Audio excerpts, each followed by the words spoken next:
Então, boa noite a todos, né? Boa noite, senhor Robson. Tudo bem? Né? Boa noite, professor. Tudo bem, graças a É Deus. você que está no LinkedIn, Também. que me Eu tô passou uma lá, mensagem lá? eu tô como Robson Fernando Lombardi. Não sei se foi esse mesmo Robson. Você me passou uma mensagem ou não? Não me lembro. Hoje? Ah, não, não. Esses dias aí, que ele é aluno aqui nosso também. Ah, Ele passou uma mensagem nos solidarizando, né? Então, ele passou também. Então, eu pensei que fosse você. Então, tudo bem. Eu acho que ele falou que trabalha num CD também, né? Qual que é o teu CD que você trabalha? eu trabalho na central de distribuição CD2, que é o frigorificado. Ah, Aquele que ficava aqui em Osasco, que pegou fogo em 2000, finalzinho de 2016, 17, aham, e agora está no quilômetro 25 da Anhanguera, dentro da Serbon. entendi. Uns 300 funcionários, mais ou menos. Grande, hein? E quem que é o proprietário? Bom, agora somos do grupo Cassino, né? Há Ah, é uns da do anos atrás aí era o Cassino. Ah, Abílio, né? Então, agora ah, o é o Cassino. Cassino, o pessoal Entendi. francês aí. Ah, sim. Ah, legal. Bacana. Então, vamos lá. Na unidade um, Robson, nós vimos estrutura, né? Que é um elemento da edificação, né? Então, nós vimos a introdução, opa, mexeu ali, aos sistemas estruturais, né?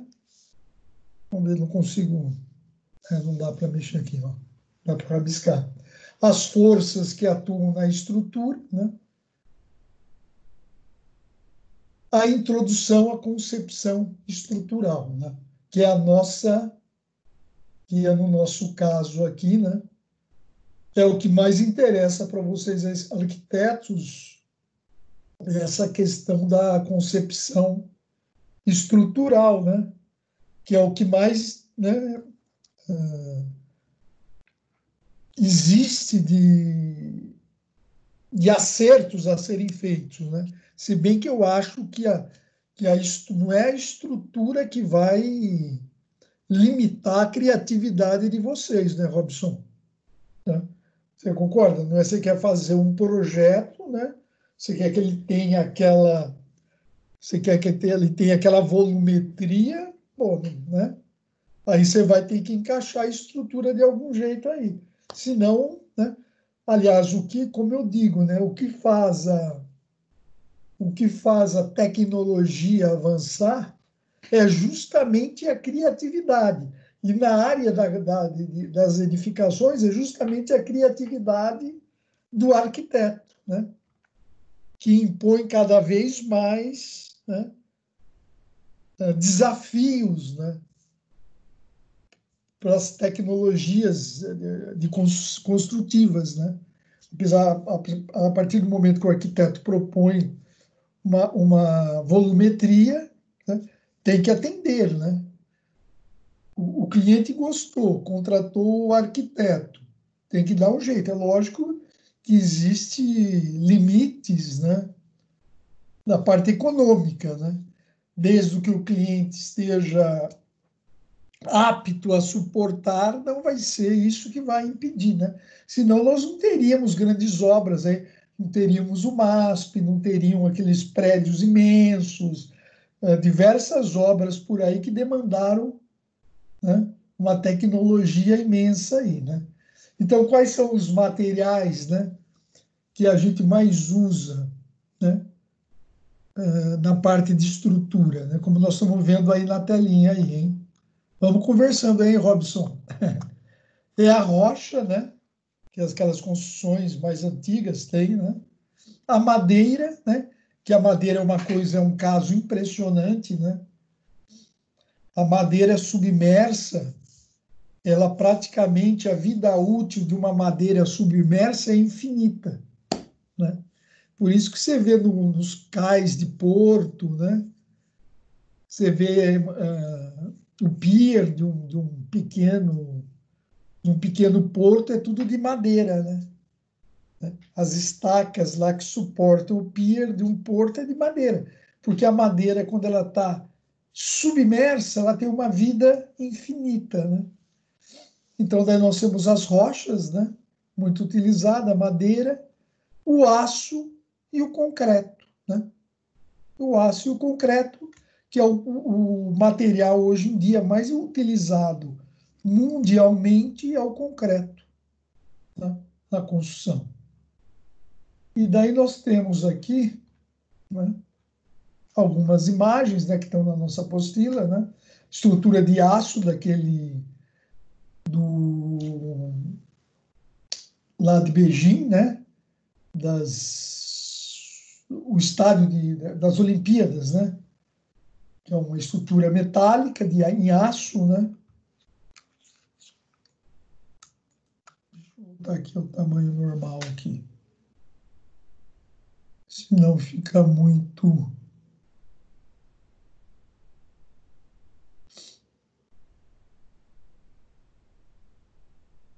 Visual, cadê? Modo tela inteira, não? Então, daí nós temos a primeira questão nossa aí, né?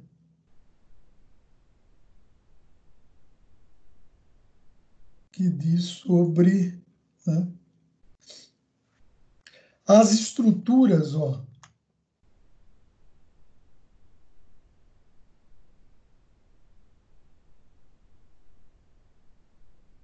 Caramba. As estruturas são sistemas de elementos, né, que atuam em conjunto para desempenhar uma função específica, né? A estrutura, né?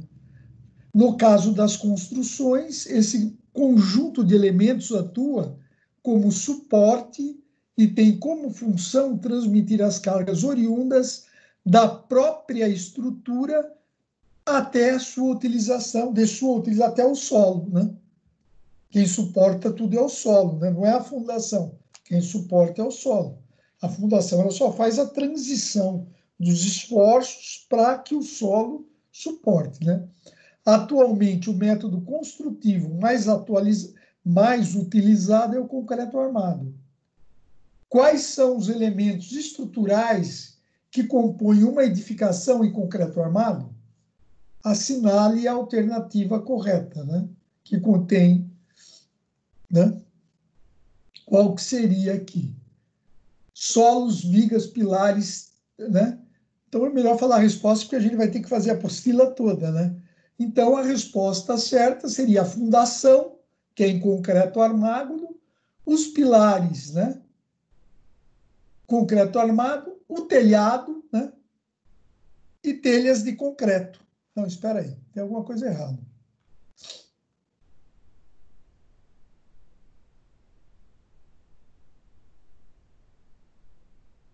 Aqui. A resposta correta é a D, né? Que é as lajes, né? As vigas, pilares e fundações. Certo, Robson? Que é em concreto armado. A laje, as vigas, os pilares e as fundações, né? Os pilares, né? Aqui, ó, né? Vamos pegar aqui, ó.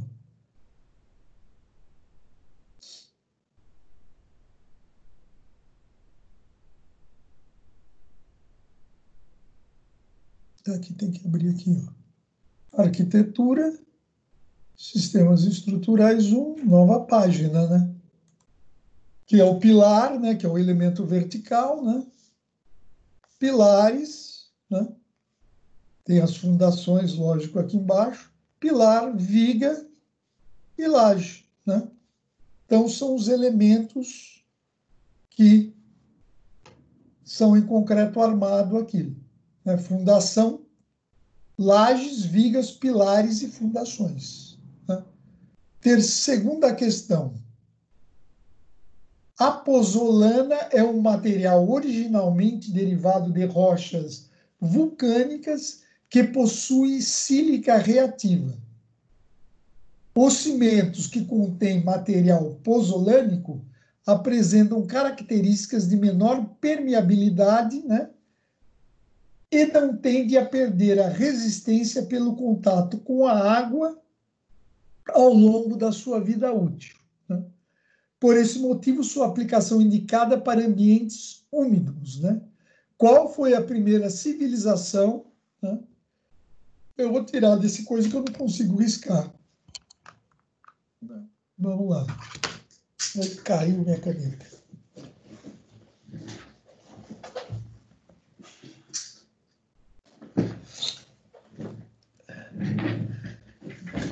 Então vamos lá.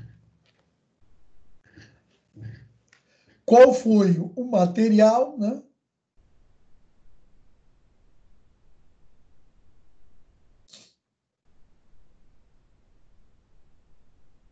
Cadê o... Ele está a rolagem.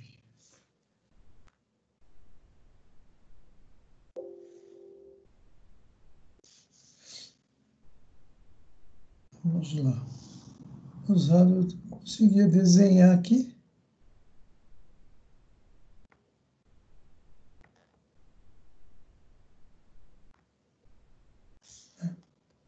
Não consegue.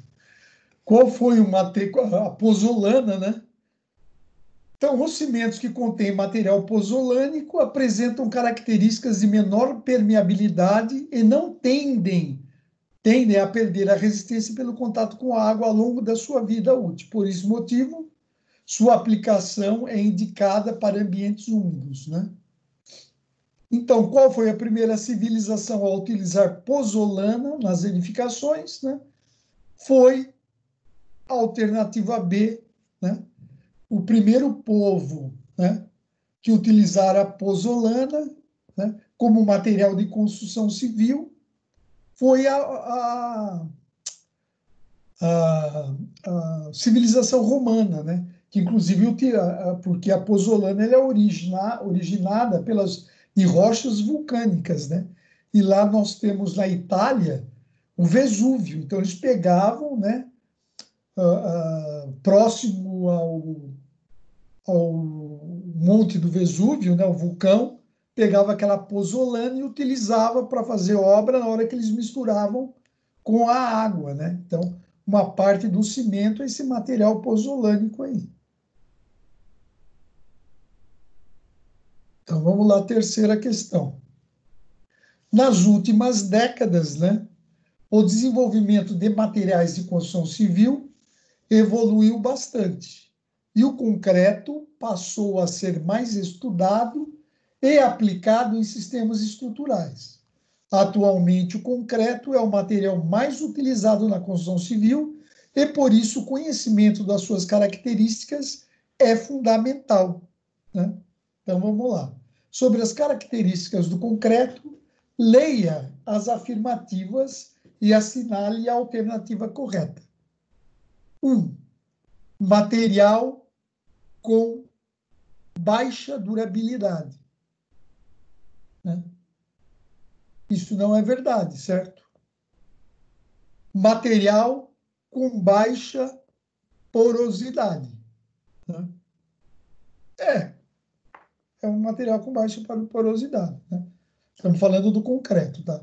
Concreto, material com elevada resistência à compressão e baixa resistência à tração. É verdade. O concreto ele tem uma baixa resistência à tração. A resistência à tração do concreto é apenas 10%, né, da resistência à compressão. Então, até agora, 2 a 3 estão certos. A resistência à compressão é em torno de 10% da resistência à tração. Errado, é o contrário, né? A resistência à tração, que é 10% da compressão. Então, a 2 e a 3 estão corretas, né? Então, é a alternativa A. Eu queria tanto escrever aqui, por será que eu não consigo escrever?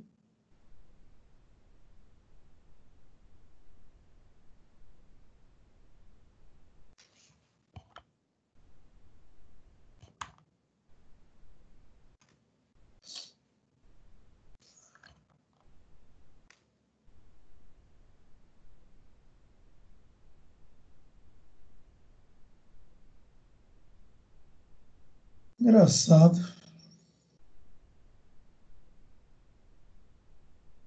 Mas tá dando para enxergar bem, professor. O Ah, senhor tá quer fazer o bom? quê? Aumentar a tela? Não, eu queria escrever. Ah, tá, entendi. Eu acho que nesse formato em PDF não é possível, né? Não É? é, né? Eu acho que não. Acho que não. Tá bom. Só se eu trocar alguma coisa aqui. Bom, vamos seguir, vai. Então, acabamos, né? Vimos três questões aqui. Agora vamos para forças que atuam na estrutura, né?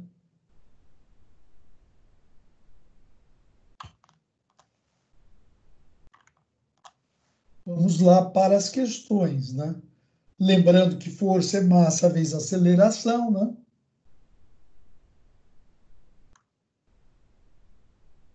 Eu vou fazer uma coisa aqui, ó. Eu vou mudar esse daqui. Ó, vamos ver se dá certo aqui.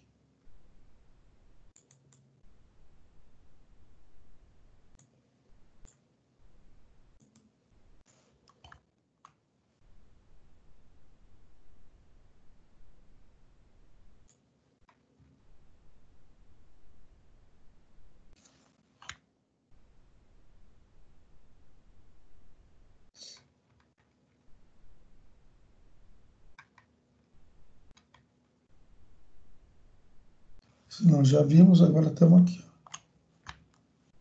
Forças que atuam na estrutura, né?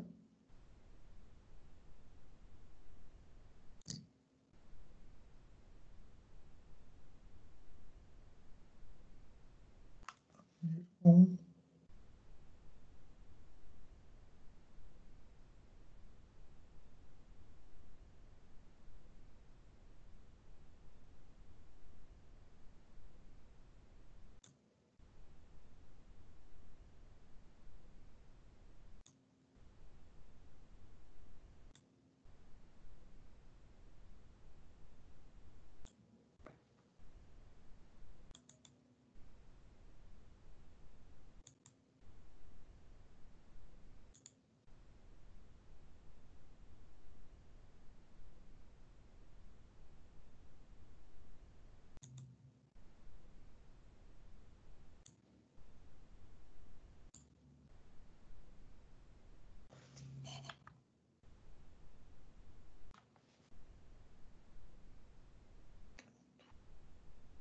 agora vai, né?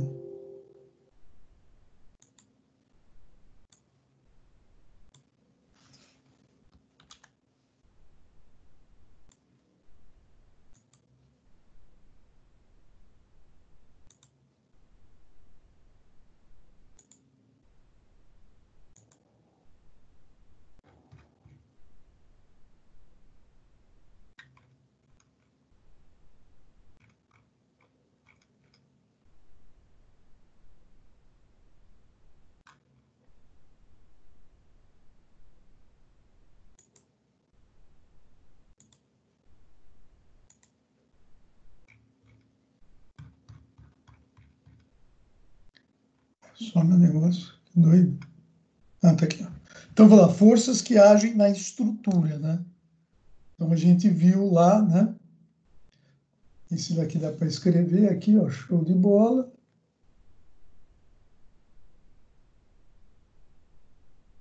Né? Daí nós estudamos lá, ó, né? Vamos aumentar um pouquinho aqui. Que a força, isso, né? Você tem, né? Conhecimento, né? O Robson, nas forças que agem na estrutura, né? Você tem o carregamento aqui, ó. Você tem dois pilares, eles vão para a fundação, elas se dividem, né? E aí com a força, o peso é dado pela fórmula massa vezes a aceleração da gravidade, que é o G, né? Então vamos lá. As lajes estão aqui, ó. As lajes, né? Então temos mais para frente, ó. As lajes pegam os esforços, mandam para as vigas e as vigas mandam para os pilares, ó. E os pilares chegam aqui na fundação, né? Então, é da laje para a viga, da viga para o pilar. Vamos ver as questões aqui, ó. Aqui são os tipos de apoio, né? O apoio móvel aqui. O apoio fixo e o engastamento.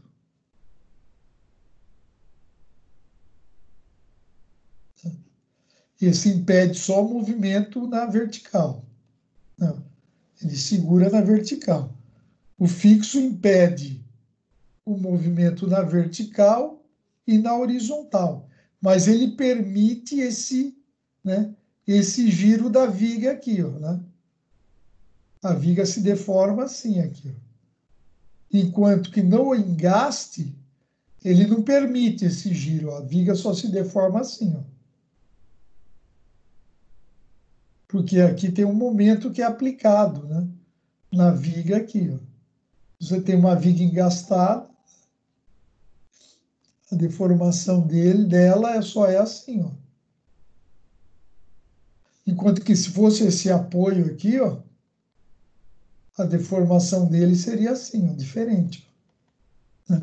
Então, isso aqui não impede essa rotação. A viga gira no apoio. O engaste, não. Porque esse momento aplica um momento assim que não deixa ela girar, né? Aqui nós temos aqui, ó, a viga aqui, né? Isso daí é uma almofada de borracha sintética. Isso aqui é muito usado em por quê? Nas pontes e viadutos.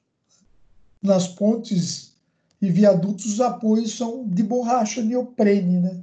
Para permitir o quê? Que a ponte, na hora que um caminhão freia o veículo, que ela faça esse movimento assim, né? Sem sobrecarregar os pilares dela, né?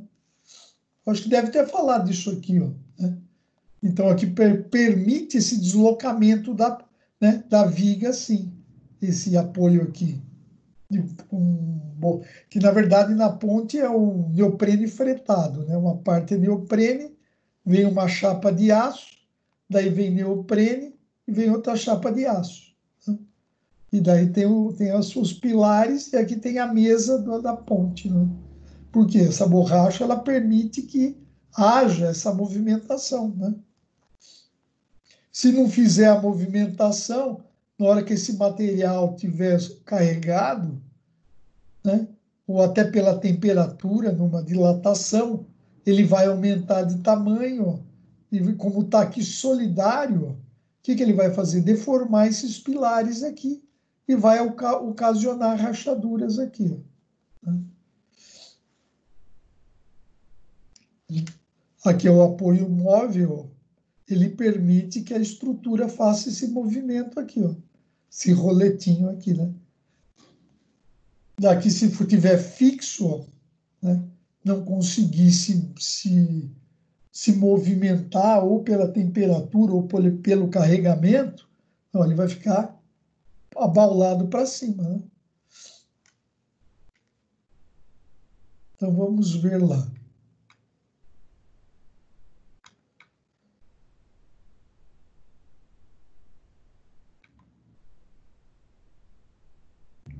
Uma construção, né, deve ser estruturada, né, para que não haja deslocamentos indesejados, né?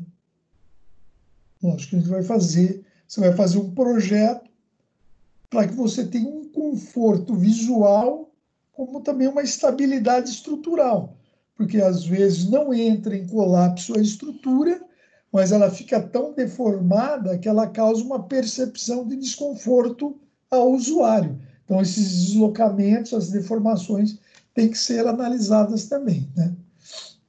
Todas as forças atuando sobre uma edificação devem ser absorvidas pelo solo, de maneira que não haja esforço resultante em nenhuma direção.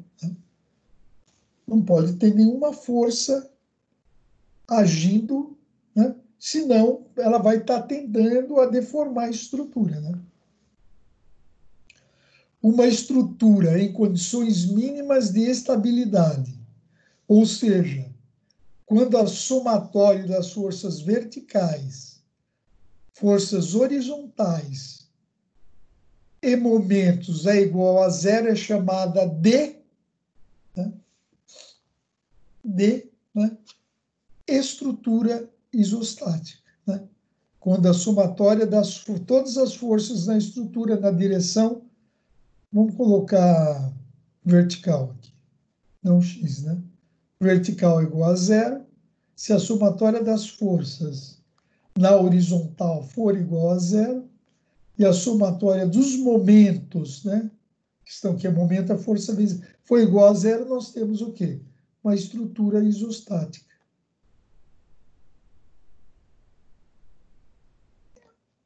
Essa é a definição, é uma estrutura isostática, né? Como todas as somas forem iguais a zero, nós temos uma situação de estrutura isostática.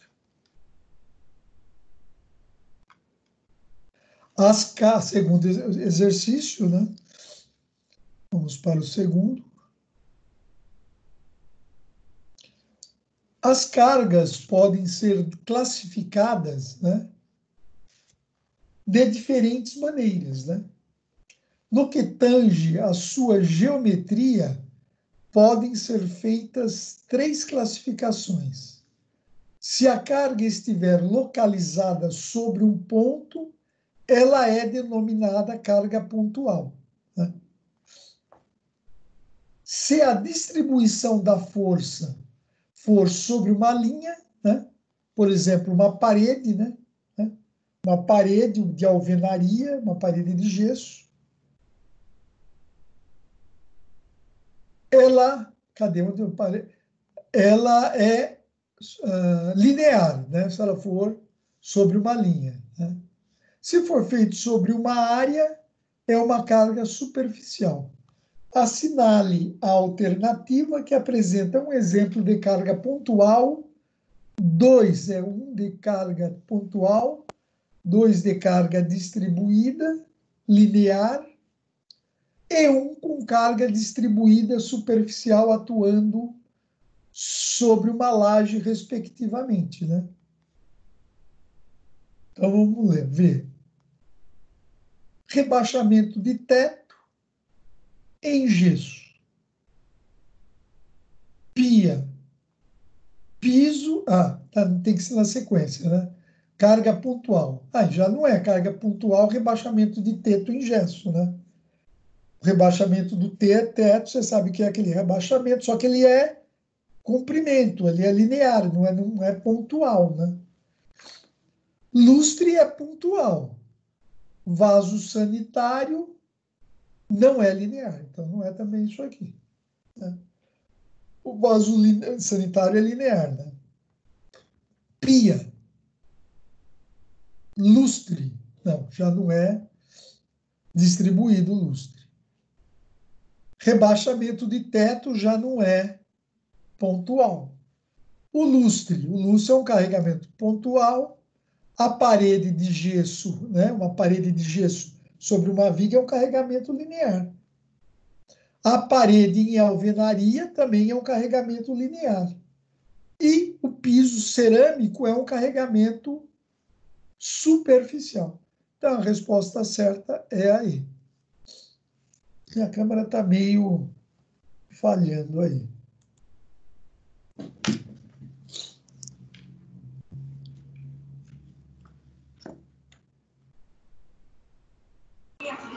Ficou mudo. O senhor está falando ou deu um tempinho para arrumar a Não, câmera? deu um tempinho.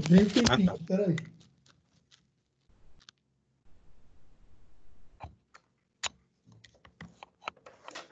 Caiu.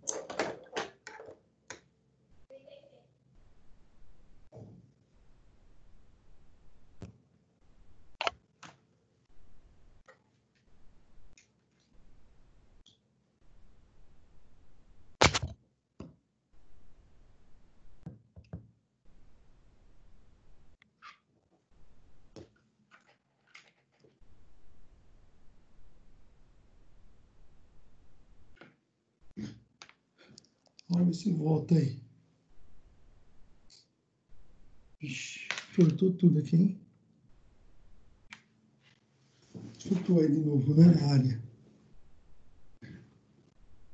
Então, questão 3. é tão importante quanto conhecer os elementos estruturais, vigas, pilares e lajes e fundações, tão importante quanto conhecer os elementos estruturais, vigas, pilares, lajes e fundações, é conhecer como são realizados e quais são as características das conexões entre eles, né? Para que permaneçam na posição desejada quando carregados. Uma viga de concreto, né, cravada em uma rocha é o caso de engastamento, né? Temos uma rocha lá, daí nós temos uma viga cravada lá, né? Então, nós temos uma situação de uma viga engastada.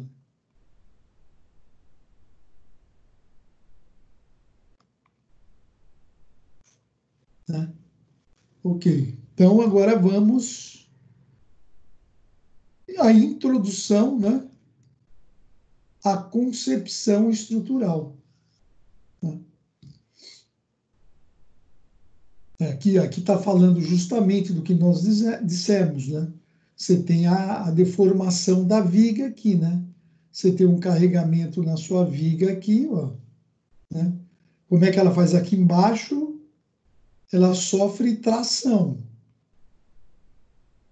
E em cima da viga, né, ela está comprimida, né? Como o concreto não resiste à tração, coloca-se aqui o aço, aqui embaixo, né? Justamente para trabalhar de uma forma solidária com o concreto, né?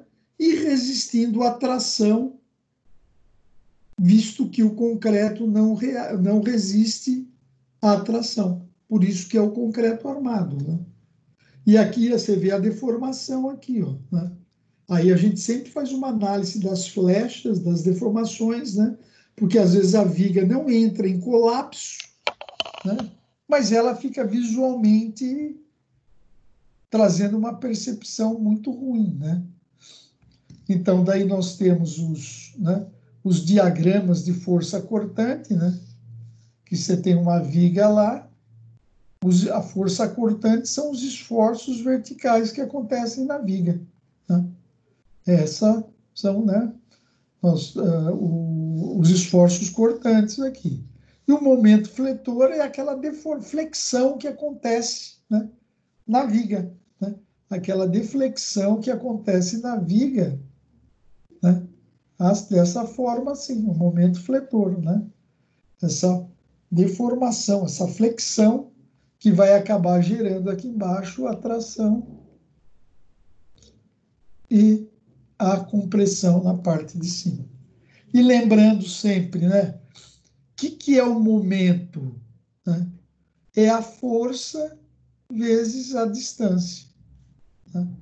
Momento é força vezes a distância. Você tem uma viga aqui, ó, ela está apoiada que segura ela. O momento aqui vai ser justamente essa força, né?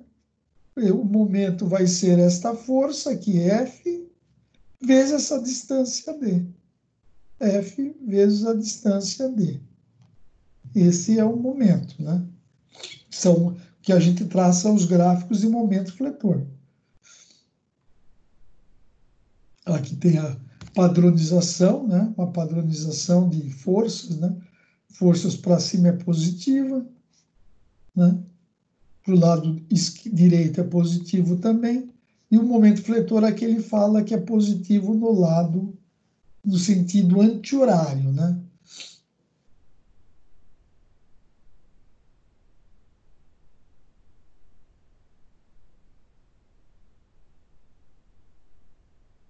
Se tem alguma coisa para resolver lá, né?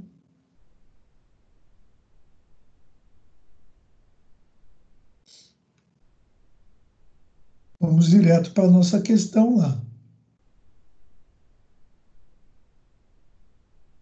Deve ter uns calculinhos para fazer lá.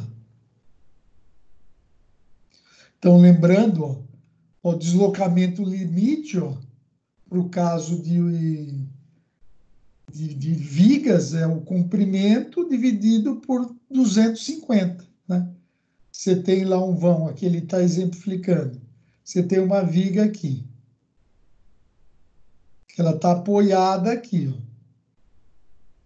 Se ela tiver 8 metros de comprimento, então o deslocamento permitido para essa viga é 800, né, que é 8 metros em centímetros, dividido por 250. Então, na hora que você for calcular a flecha nessa viga, tem que ser menor que 3,2 centímetros. Né?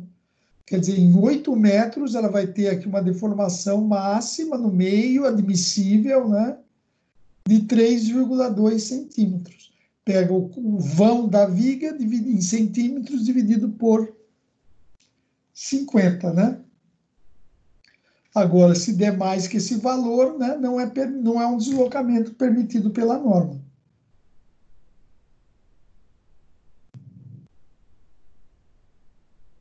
Então, vamos à primeira questão, né? O objetivo principal do estudo das estruturas é garantir que seu projeto seja seguro para as pessoas que o utilizarão e para os arredores da edificação, né? Para todo mundo. Partindo desse princípio, qual seria, né?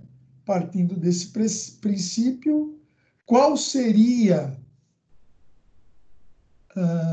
qual será necessário, partindo desse princípio, será necessário definir o quanto a estrutura suportará durante sua utilização. Qual é o termo que define a capacidade máxima de uma estrutura? Né? Qual é o termo que define a capacidade máxima de uma estrutura? Né? Coeficiente de segurança, não, é um valor só. Né? Estado limite último também, né? Ele não é específico. O estado limite de utilização depende, né? A tensão admissível, né?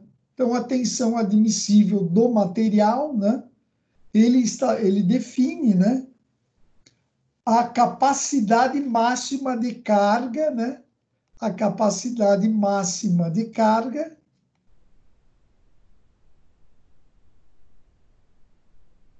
admissível, máxima de carga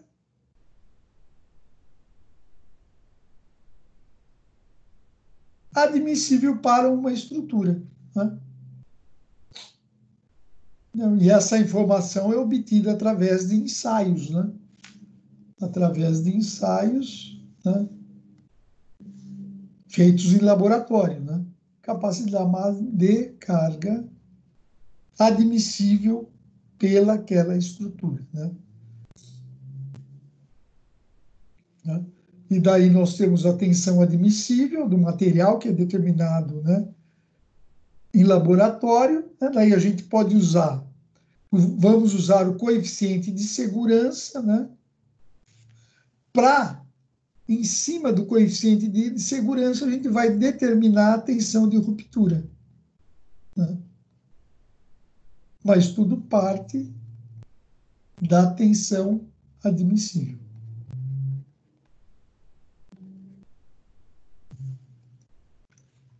Vamos para a segunda questão, né?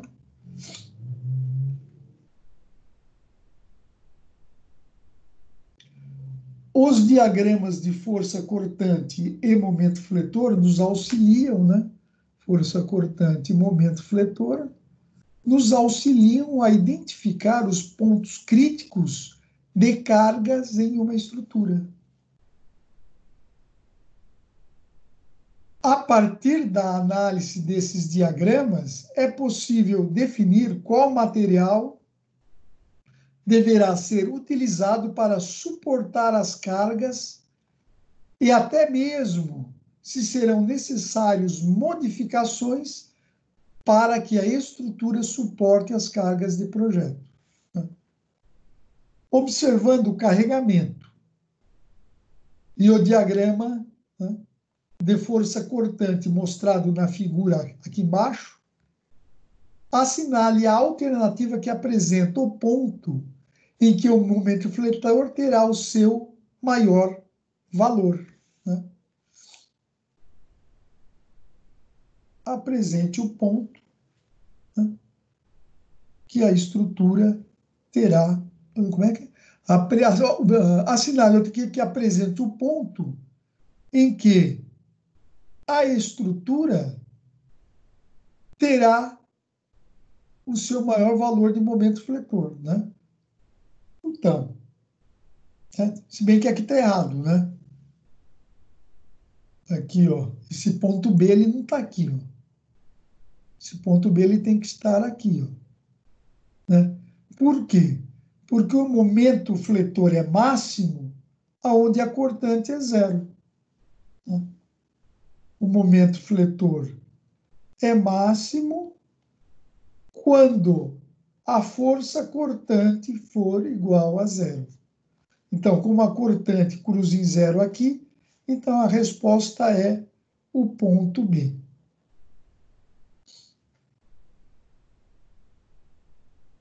Terceira questão, né?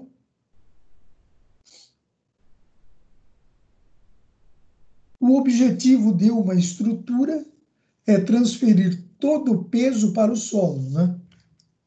Então, é transferir todo o peso para o solo, atingindo o equilíbrio estático, né? Lógico, ficar tudo equilibrado.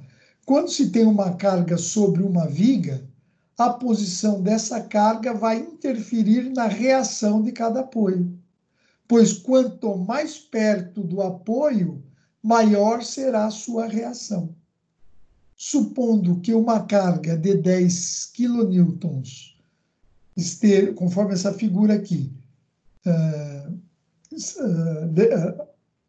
deverá ser posicionado em uma viga de 2 metros de comprimento, considerando que o apoio B poderá suportar no máximo 2,5 kN.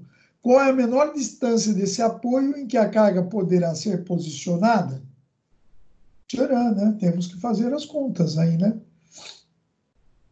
Então, a força máxima em D, já sabemos que a força em B tem que ser no máximo, né?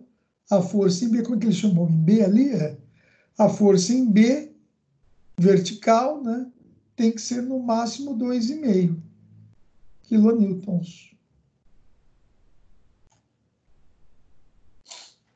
Certo? Então, vamos montar uma equaçãozinha aí, né? Que eu vou fazer assim, ó.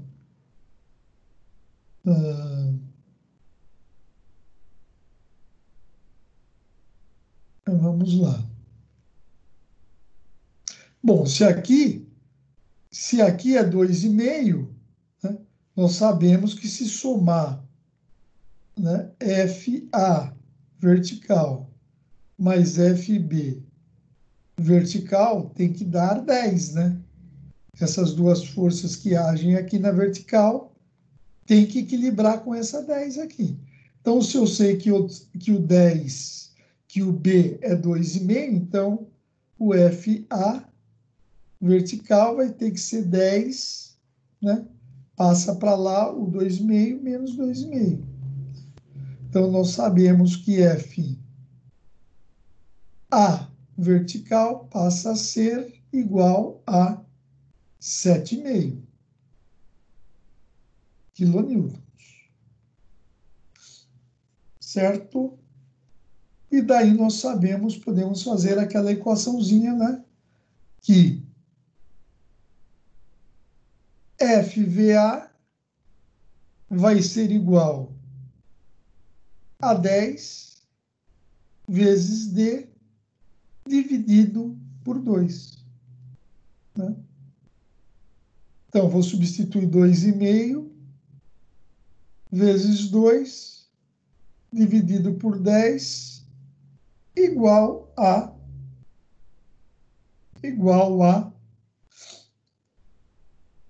D. Então, vai dar O2 dá 1, 5. D igual a 7,5 dividido por 5. Que vai dar, fazer a continha aqui, que é tudo aqui ao vivo, né? 7,5 dividido por 5 dá 1,5. Né? Igual a 1,5. Que é a resposta E. Né? Então, essa distância aqui, para que esse apoio suporte o 2,5 kN, essa distância aqui pode ser 1,5 metros, que aqui vai resistir, ou esse apoio vai suportar ali. E acabamos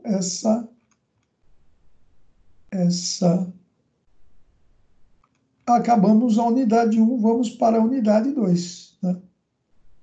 Entramos nas estruturas em concreto armado mais objetivamente, né?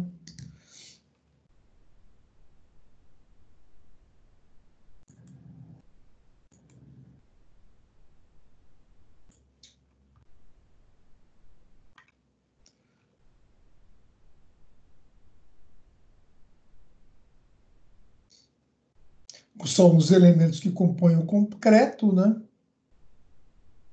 Composição do concreto, né? Que é o cimento Portland, né? É Portland porque os primeiros experimentos com o cimento foi na ilha de Portland, lá na Inglaterra, na Grã-Bretanha, né? Então, chama cimento Portland por causa da ilha da Inglaterra, lá, a Grã-Bretanha. E daí nós temos aqui os diversos cimentos, né? Cimento comum, cimento composto, cimento de alto forno, cimento pozzolânico, cimento de alta resistência inicial, que é o cimento CP5 Ari, né? Que é muito utilizado quando você quer fazer uma desforma logo, né? Para a obra andar mais rapidamente, né? Temos as aplicações aqui, né? Na página 55, né?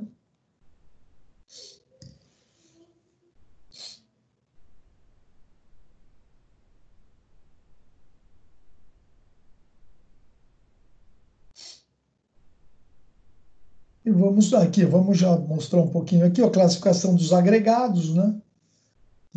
Eles são divididos em graúdos e miúdos, né? Os agregados que vão no concreto, né? Com relação à massa específica, eles podem ser leves, médios ou pesados. E a origem, né? Naturais, artificiais, industrializados e reciclados. Vamos para a questão number 1. Aqui temos toda. Nós devimos tudo isso em sala de aula com detalhe, né? Aqui é uma segregação do concreto no pilar, né? Que é uma manifestação patológica, né? O teor de umidade na areia, né? Os problemas do teor de umidade.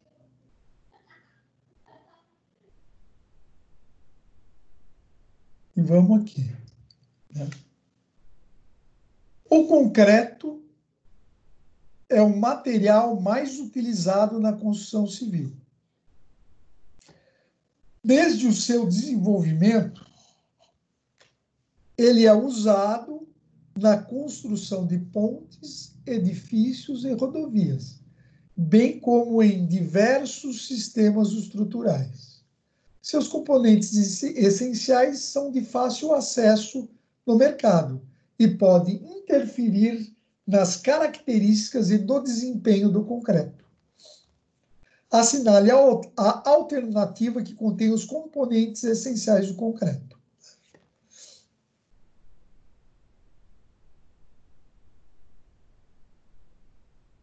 Cimento Portland, cal já não. Cal não vai no concreto. Cimento cal não vai. Cimento Portland, areia, ok. Brita, ok. E água. Né? Então, a resposta é C.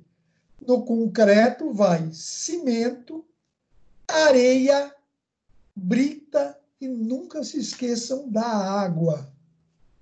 A maioria das pessoas esquecem da água. Questão 2. O cimento Portland é um importante componente do concreto. Certo, né? Se não tem cimento, né? Suas variações foram desenvolvidas ao longo do tempo e hoje é possível encontrar diversos tipos dele com características específicas por conta de suas adições e de seu processo produtivo. Tão importante quanto conhecer essas características é conhecer a nomenclatura padronizada, né? Então, vamos lá. CP2E32. Né? CP2E32. Então, o CP2 é um cimento Portland, né?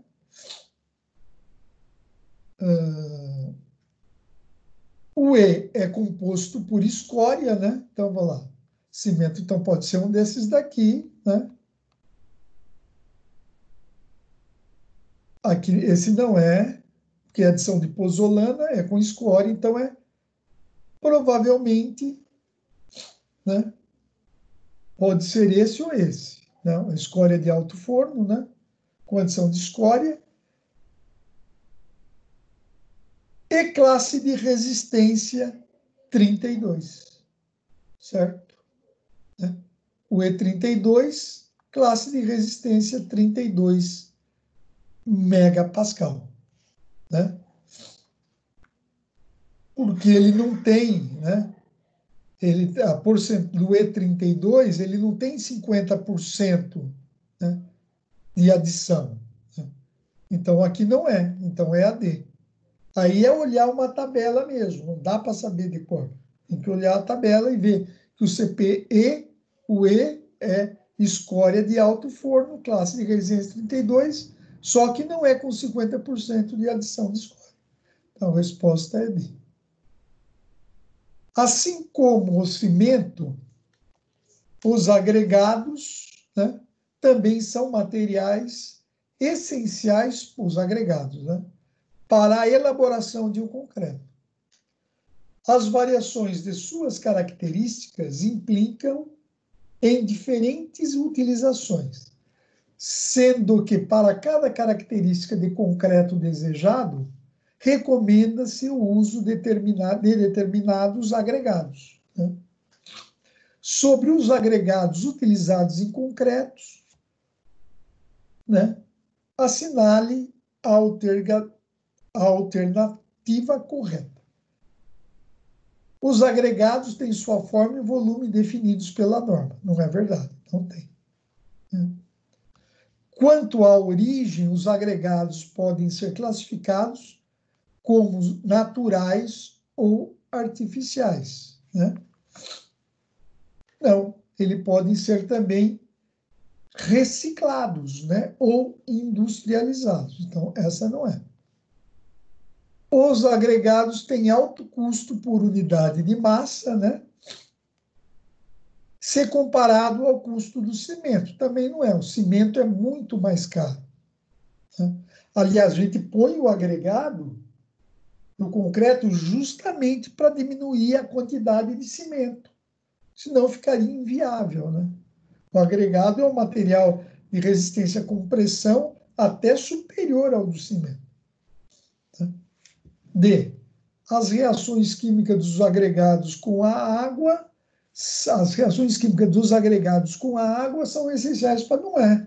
O agregado, né, não tem reação química do agregado com a água, certo?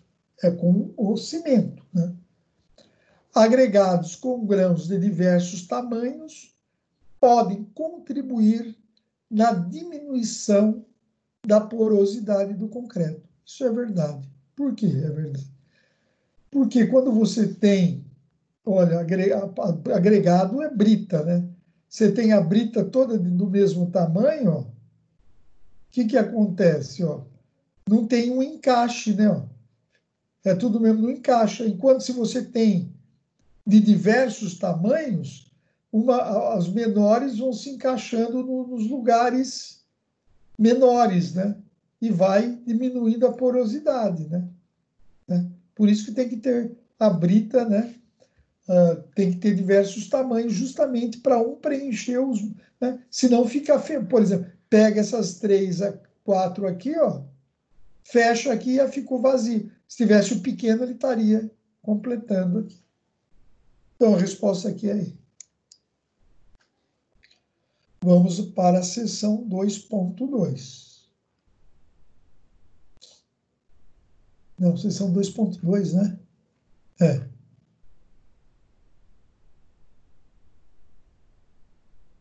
É 2.2.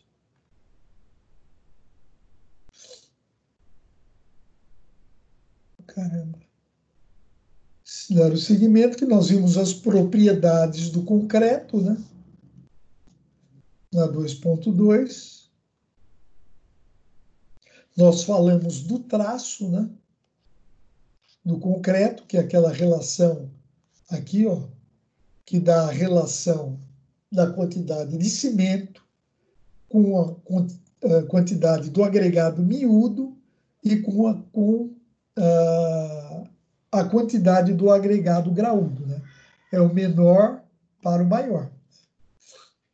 E na obra, geralmente, dá em volume, né? Um saco de cimento, 2 latas de areia, daí 2 latas de brita e 1 lata de água, né? Geralmente é em volume na obra, porque é mais fácil para os operários ali da construção civil fazer essa dosagem. O traço nada mais do que uma dosagem daquele concreto, né? É uma proporção dos materiais utilizados para a elaboração do concreto, né? Então, vamos lá, né, para as questões.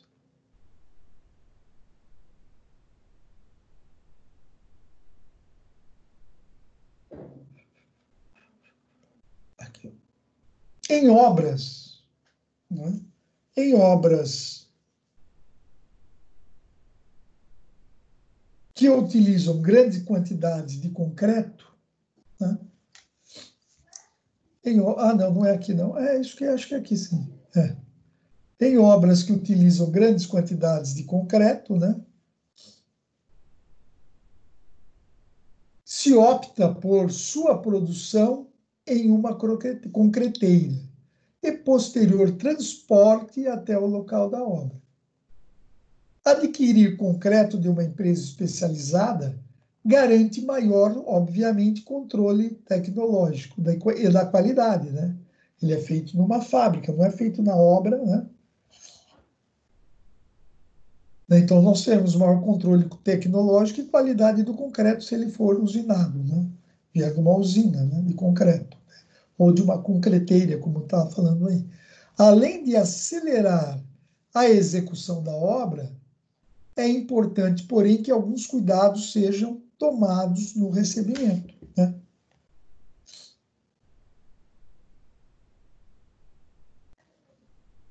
Dentre os procedimentos abaixo, qual é dispensável, quer dizer, não é para ter, para a conferência do concreto vindo de uma concreteira? Isso é importante. Realizar teste de abatimento do tronco de cone. Perfeito. Que é o popular slump test. Você põe naquele tronco de cone lá. Verificar o horário de saída do caminhão betoneira, né? Também é importante. E de chegada também na obra, né? Efetuar o ensaio de resistência à compressão, que você vai lá, pega, né, os moldes, né? Pega os moldes lá, lança o concreto, depois manda para o controle tecnológico de resistência à compressão. Então, efetuar o ensaio de resistência à compressão. Perfeito. Então, ó, as 3 aqui estão perfeitas. Verificar se 1/3 do volume do caminhão da betoneira foi deixado vago para possibilitar a mistura do concreto.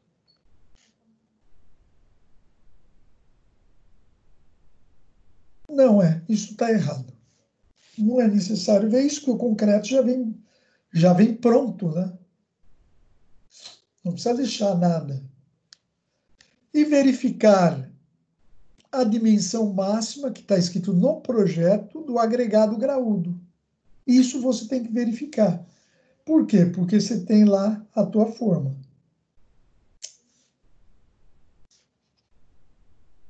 Você tem lá a sua forma, né? E dentro da forma você tem a armadura, né?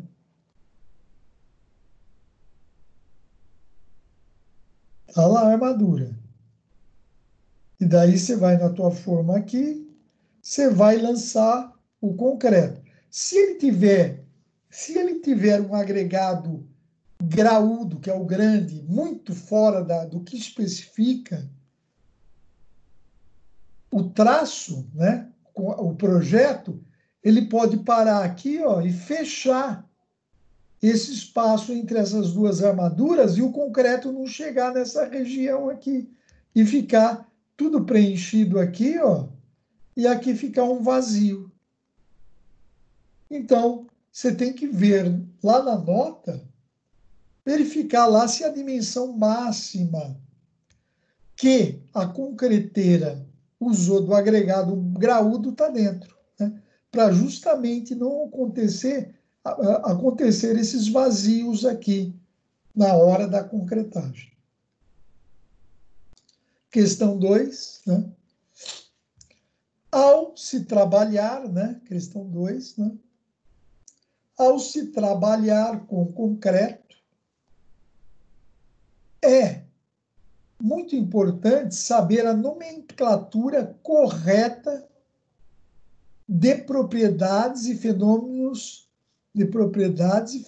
próprios desse material, para que haja boa comunicação entre os responsáveis pela obra e o bom entendimento das normas técnicas, né? A partir das definições abaixo, assinala a alternativa que apresenta a ordem correta,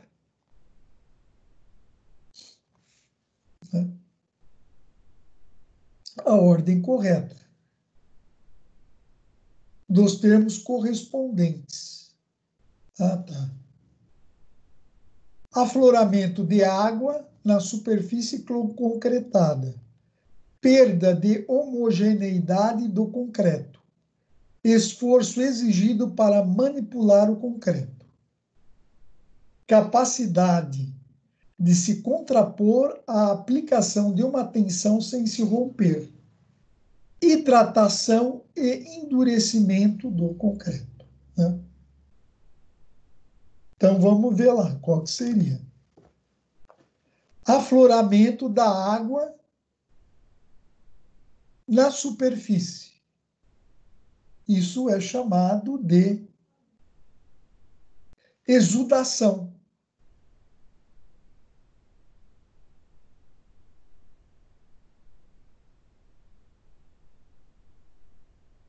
Perda da homogeneidade do concreto. Ele não deixou. Então, ele perdeu o quê?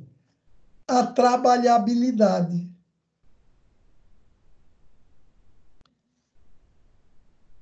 Esforço exigido para manipular o concreto, né? Esforço exigido para manipular o concreto. Não, espera aí, pulei ali.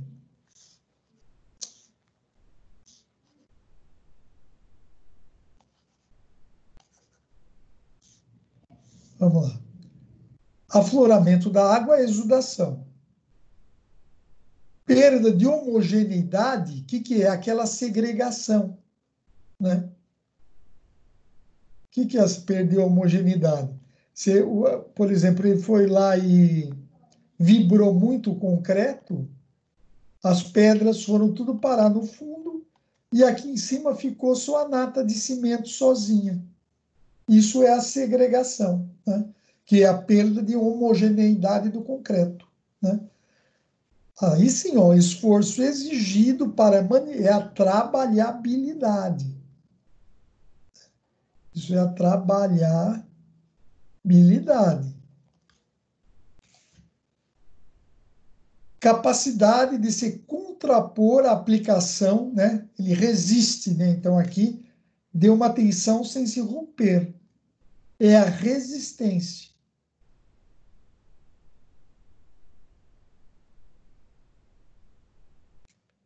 E tempo de pega, aqui, ó, hidratação e endurecimento do concreto, né? Ele vai se hidratando, vai ganhando resistência, né? Vai se tornando cada vez mais difícil se deformar, né? Então, esse daqui é o tempo de pega. Vamos achar aqui. Então, exudação. Então, esse não é, esse não é, esse não é. Pode ser esses dois. Exudação. Então, esse não é aqui, ó. Segregação, trabalhabilidade, resistência e tempo de pega. Resposta B.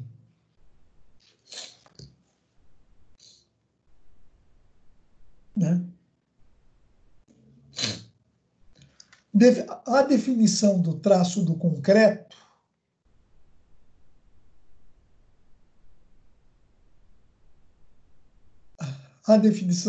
de concreto e da relação água-cimento terá fortes influências nas características de desempenho de um concreto.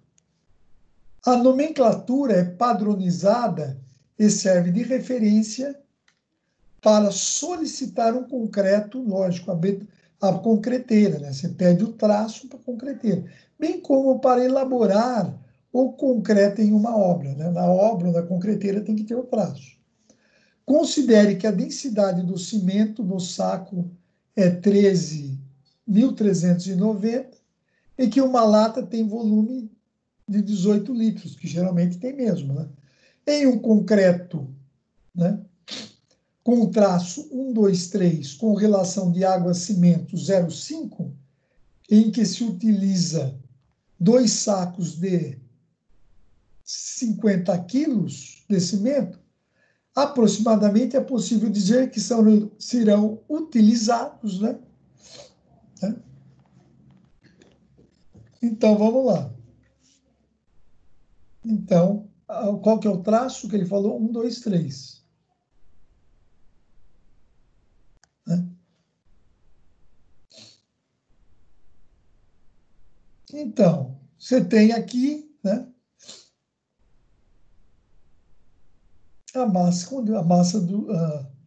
a densidade do cimento no saco é tanto, né? Temos que o volume utilizado vai ser, né,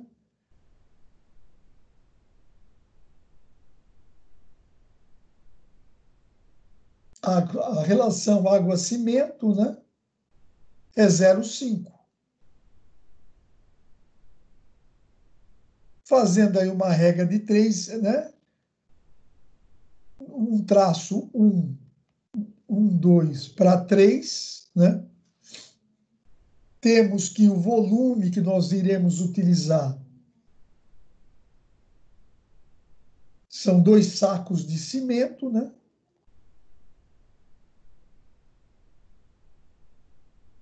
Dois sacos de cimento.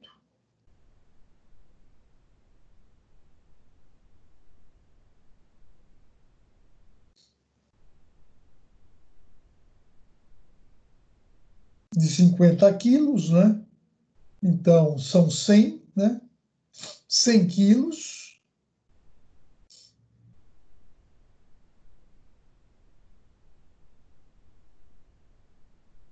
Dará, então,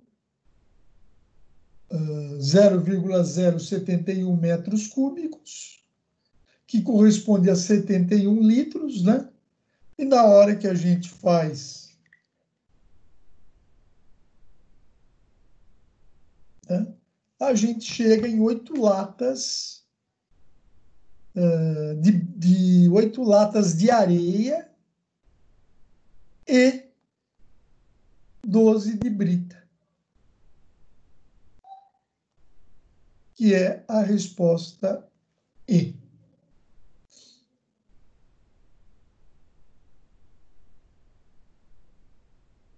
Agora, vamos na parte de agressões ao concreto estrutural, né?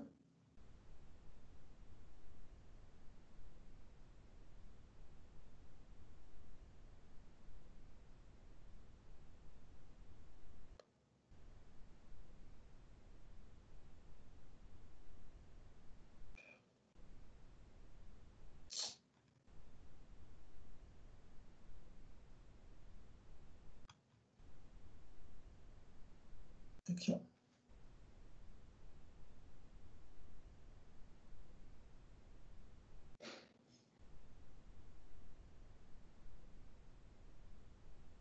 A consolidação, né? A condição ambiental dos arredores de uma edificação pode influenciar na durabilidade dessa, né? A gente põe o recobrimento aqui, essa distância aqui, ó, o recobrimento, é a distância do aço até a face externa, né? Até a face externa da viga aqui, ó, essa é a distância aqui, ó.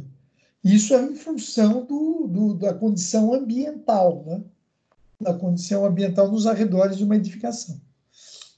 Sendo assim, devem ser tomadas alguns cuidados obedecendo às normas na seleção da relação água-cimento e da classe do concreto, dependendo da localidade da construção. Considerando uma reforma em um edifício no qual será construído um dormitório no seu interior, que receberá revestimento argamassado e pintura em todos os elementos estruturais, sabendo que esse edifício foi construído em uma cidade litorânea, qual deve ser a relação de água e cimento e a classe de concreto para elementos de concreto armado, né? Nós sabemos que para essa condição, né, a relação água-cimento tem que ser menor, que está escrito na tabela, ó, que 0,60, né? Relação da água e dos cimentos é menor que 0,60. E a classe de resistência, olha, tem que ser maior que 25 megapascal, tá? Então, a classe de resistência tem que ser maior que 25 megapascal. Resposta A.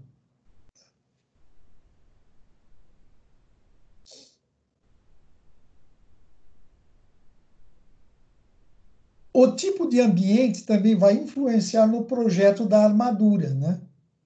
Do concreto, né? O tipo do ambiente no projeto da armadura do concreto, bem como no elemento estrutural como um todo, né? Quanto mais agressivo for o meio, maior a capacidade que ele tem de despassivar a armadura, né? O que é despassivar a armadura? O cimento, né? Ele deixa a armadura com pH alto, né? Então, o pH lá está em torno de 12, de 11, de 13, né? Então, é um pH básico, né?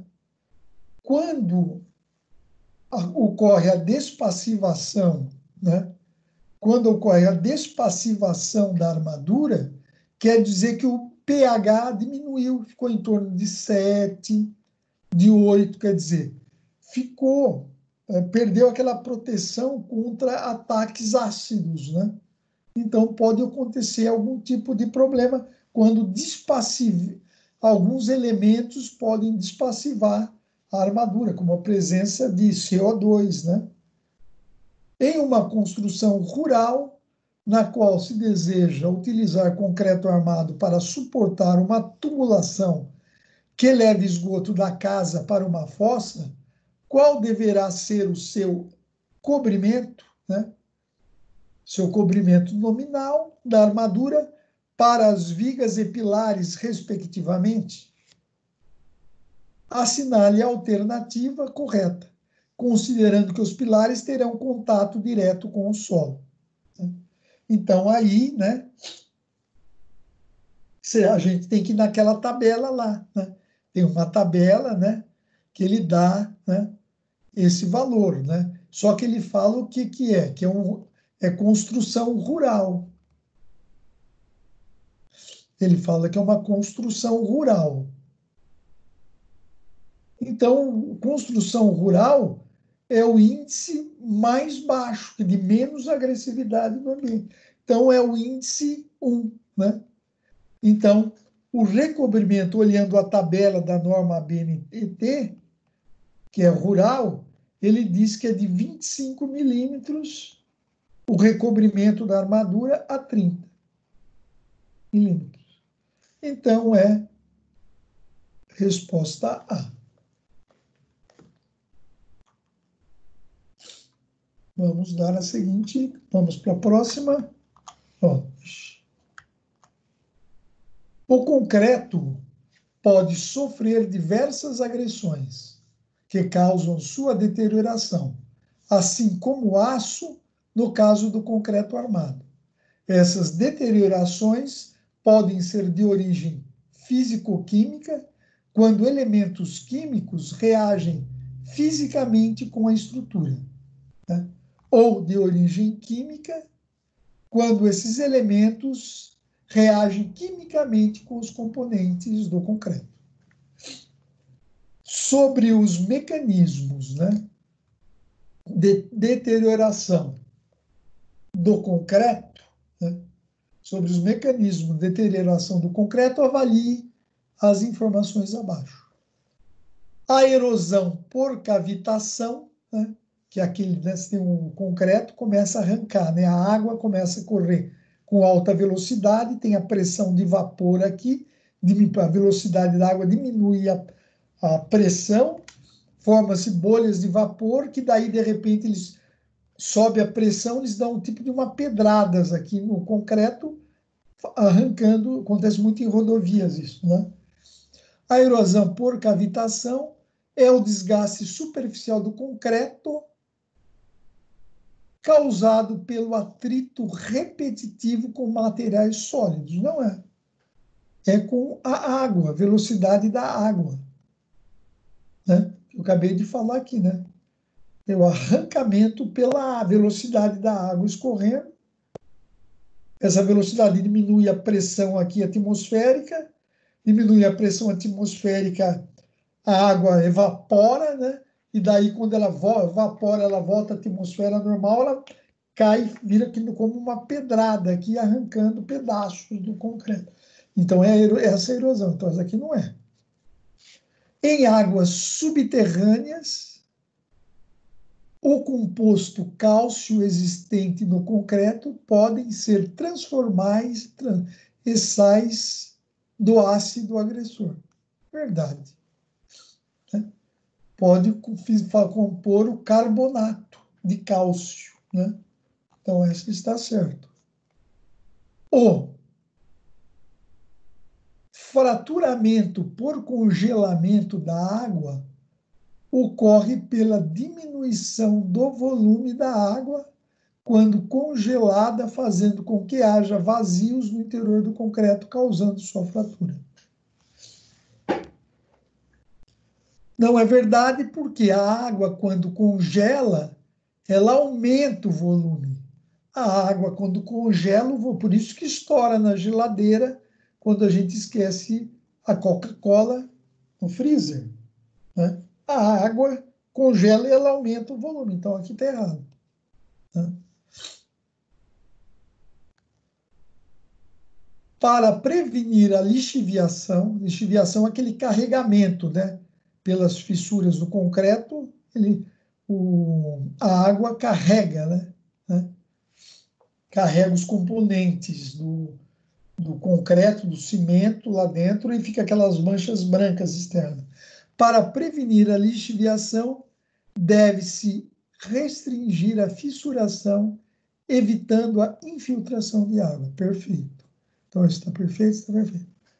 A erosão por abrasão em uma passarela pode ser causada pelo trânsito de pedestres.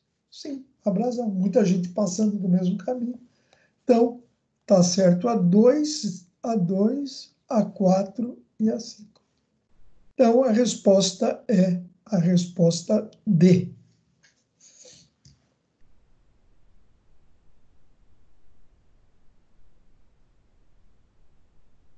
Então, como temos agora a próxima aula de Sistemas Estruturais 4, por hoje é só. Aí agradeço a presença do Robson aí, fazendo a vossa participação aí. Tá certo? Robson, está na escuta aí? Então, vou encerrando a gravação aqui. Estou escutando sim, professor. Então, tá bom. Então, estou encerrando aqui. Boas férias para você. Parabéns pelas notas aí, viu? Fica com Deus aí. Obrigado por estar junto aí comigo. Valeu, professor. Fica na paz. Obrigado. Abraço. Tchau.